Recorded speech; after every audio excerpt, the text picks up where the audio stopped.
people outside of Reno, I think, have this image of the place as there's nothing but like casino workers here and prostitutes and drug addicts on the street, and it's just a joke of a town.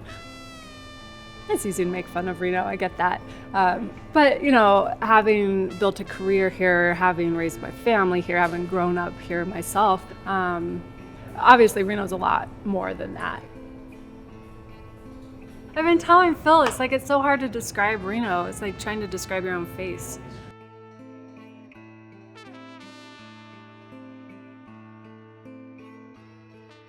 My name is Anjeanette Damon, and I am an investigative reporter for the Reno Gazette Journal.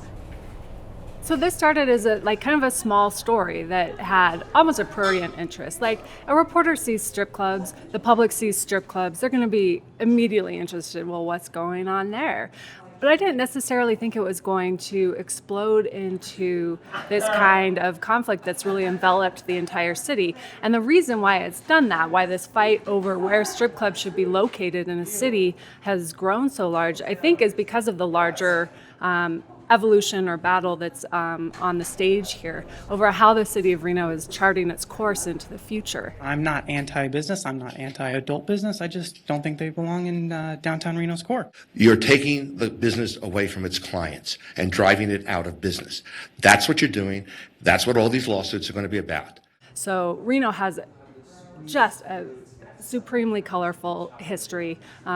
You might think of Reno as Vegas before Vegas, back in the 30s and 40s when it became just this thriving metropolis of wealthy people who are here to get a quickie divorce. And you had brothels and you had casinos and you had boxing, which was illegal everywhere else. Reno made a name for itself on legalizing what the rest of the country wasn't going to legalize. And so, we've gone through this evolution in our history between kind of embracing vice and then turning towards, oh no, we need to have a more respectable economy. And that's kind of the precipice that I think Reno's on now. How much vice, how much of its colorful history does it retain? Does that history of vice impede on the reputation Reno wants to have for the rest of the country? And what kind of future? It's complicated. And there's winners and losers, and it's kind of a tug of war. And I'll tell you, when I started this, I wasn't quite sure where I fell on that spectrum.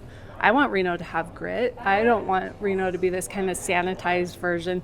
Apologies to Fresno, but I always say, why Reno doesn't want to be Fresno? Why would we want to be just, your typical mid-size American city without any kind of personality? That being said, there's more to this than just image. There are people who are working in these clubs, and we'll see that throughout the season, what life is like for these people.